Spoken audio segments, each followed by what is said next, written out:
खबरें आपको विस्तार से बताते हैं, दिखाते हैं, जिसमें लखनऊ आपको लिए चलते हैं, जहां पर नेताजी सुभाष चंद्र बोस महिला महाविद्यालय पर नगर निगम ने एक बड़ी कार्रवाई की है। हाउस टैक्स समय पर जमा नहीं किया गया और इसी वजह से कार्रवाई की गई है। निगम ने सील कर दिया है इस महाविद्यालय को। नगर निगम की टीम ने प्रिंसिपल ऑफिस और वित्त विभाग के दफ्तर को सील कर दिया। यहाँ आपको बता दें और तस्वीरें भी दिखा रहे हैं कि कॉलेज पर नगर निगम का करीब 7 लाख रुपए का बकाया है, जिसे अभी तक चुकाया नहीं गया। निगम जिस वक्त ये कार्रवाई कर रहा था वहां पर एग्जाम चल रहे थे। प्रिंसिपल ने कहा है कि इस कार्रवाई से उनके एग्जाम पर कोई असर नहीं पड़ने वाला है। प्रिंसिपल ने यह भी कहा कि नगर निगम को नोटिस के बाद से वो लगातार इस बारे में विभाग और आला अफसरों से बातचीत कर रही हैं। तो ये बड़ी खबर आपको बता रहे हैं और आपको ताला जड़ा हुआ तस्वीरें भी दिखा रहे हैं। नेताजी सुभाष चंद्र बोस कॉलेज पर जो एक्शन लिया गया है, 7 लाख से ज्यादा का जो टैक्स है वो बाकी है इस कॉलेज पर, जो अभी तक चुकाया नहीं गया है और इसी वजह से बड़ा एक्शन ले लिया गया। उधर सहारनपुर में लूट के मामले में 25,000 के इनामी बदमाश ने थाने में पहुंचकर सरेंडर किया। बदमाश एक हाथ में लूट के 40,000 और एक हाथ में तख्ती लेकर पहुंचा हुआ था। ये देखिए, बदमाश देख रहे हैं जिसके एक हाथ में तख्ती सरेंडर को लेकर और दूसरे पॉकेट से निकालता है पैसे। 1 मार्च को फाइनेंस कर्मी से 2.25 लाख रुपए की लूट को अंजाम दिया गया था। पुलिस को 2 आरोपियों की तलाश थी, जिनको गिरफ्तार कर लिया गया और जेल में डाला गया। थाने में सरेंडर करने के बाद बदमाश को एनकाउंटर का डर सता रहा था।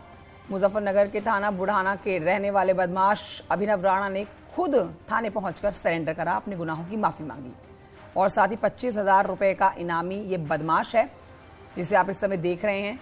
मुजफ्फरनगर में कई मुकदमे इस पर दर्ज है। 40,000 रुपए लेकर ये हाथों में पहुंचा है थाने।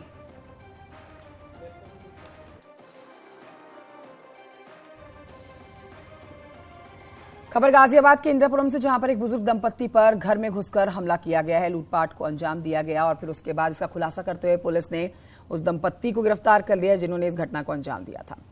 दरअसल दंपत्ति नौकरी मांगने के लिए आए हुए थे। बुजुर्ग पति पत्नी को इन्होंने घर में अकेला देखा, उनकी नीयत में खोट आ गया। पास में पड़े हुए चाकू हथौड़े से इन्होंने बुजुर्ग पर वार कर दिया। गंभीर रूप से बुजुर्ग घायल हो गए और फिर घर से कीमती सामान लेकर दोनों 9-2-11 हो गए। पुलिस ने दोनों को गिरफ्तार कर लिया है। इस मामले का खुलासा किया गया है। देखिए, कल दिनांक 30 मार्च को अभयखंड 1 में जो थाना क्षेत्र इंदिरापुरम के अंतर्गत आता है, एक बुजुर्ग दंपत्ति के साथ उनके ऊपर हत्या के प्रयास के दृष्टिकोण से हमला किया गया था और बाद में ये भी पता चला है कि उनके साथ लूट भी करी गई थी। ये घटना प्रकाश में आते ही पुलिस ने बड़ी तत्परता दिखाते हुए 24 घंटे के भीतर 2 अभियुक्तों को गिरफ्तार कर लिया है। और आगे बढ़ते हैं, आकांक्षा दुबे की बात करते हैं। भोजपुरी फिल्म अभिनेत्री आकांक्षा दुबे की मौत का मामला चर्चा में है और चर्चा का यह केंद्र इसलिए बना हुआ है, हर कोई इस मामले की सच्चाई जानना चाहता है। अभिनेत्री की मां ने आकांक्षा की हत्या का आरोप भोजपुरी गायक समर सिंह और उसके एक सहयोगी संजय सिंह पर लगाया है। पुलिस ने समर सिंह और संजय सिंह के खिलाफ आत्महत्या के लिए उकसाने का मुकदमा दर्ज किया।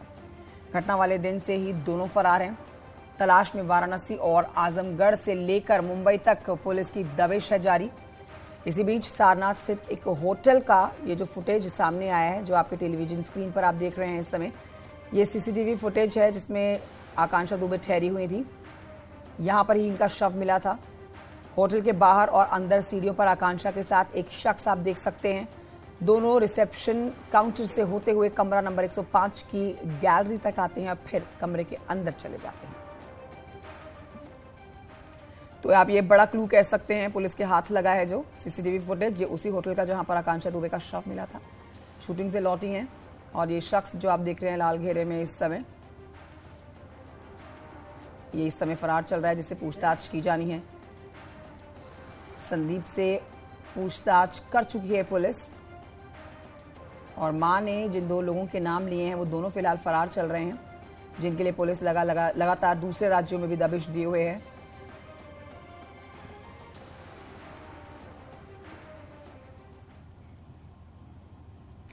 निकाय चुनाव के रण में आरक्षण सूची जारी होने के बाद कई सीटों पर एक बड़ा उलटफेर हो गया है, तो दूसरी तरफ अब तमाम सियासी दल अपने अपने प्रत्याशियों की फाइनल लिस्ट तैयार कर रहे हैं। उस रणनीति पर काम लगातार कर रहे हैं, जिससे शहर की सरकार में फाइट दमदार हो सके।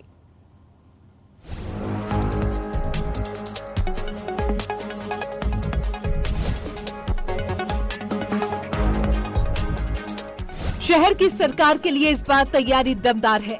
वक्त से पहले सर्वे और बिना देरी किए ओबीसी आरक्षण लिस्ट जारी उस रफ्तार को दर्शाता है कि जल्द ही चुनावी तारीखों का ऐलान हो सकता है। निकाय चुनाव का बिगुल बजने के साथ ही कई सीटों पर बड़ा उलटफेर हो गया है। नई आरक्षण सूची से कई सीटों के राजनीतिक समीकरण पूरी तरह से बदल गए हैं। पुराने आरक्षण के लिहाज से निकाय चुनाव लड़ने की तैयारी में जुटे कई दिग्गज उम्मीदवार और नेताओं के अरमानों पर पानी फिर गया है।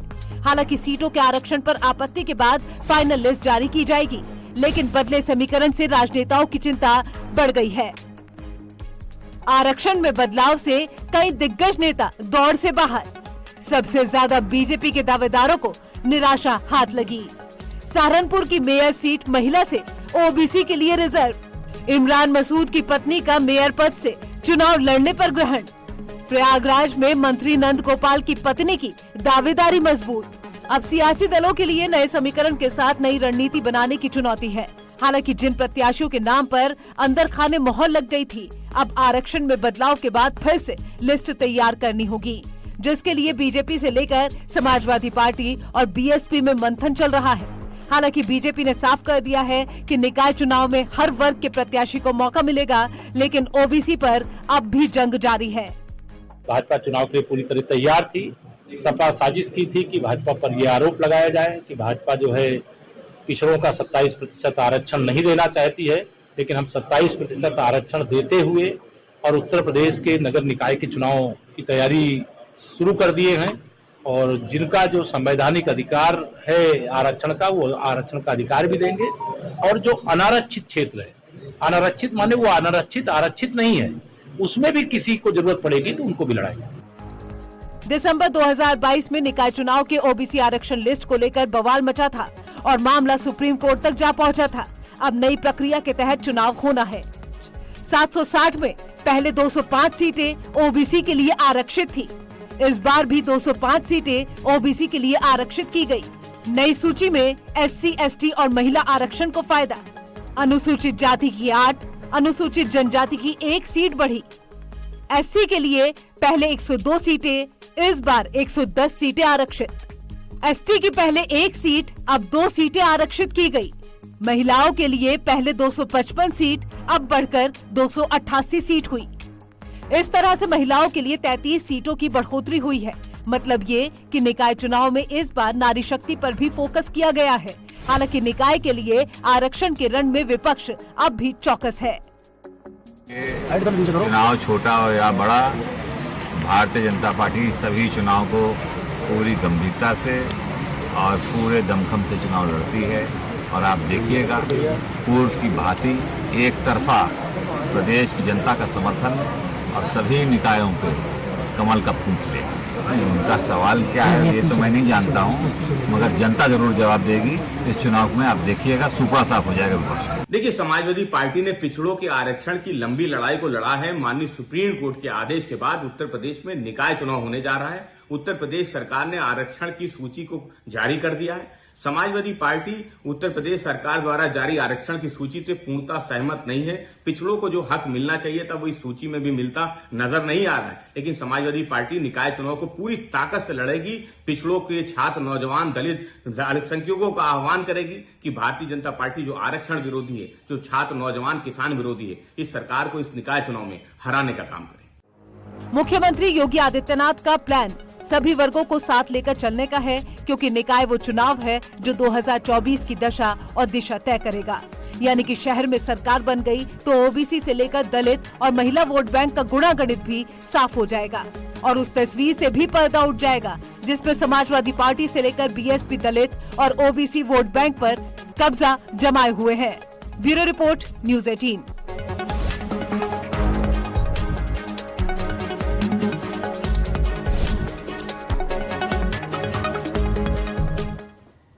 तो देखिए, बीजेपी ने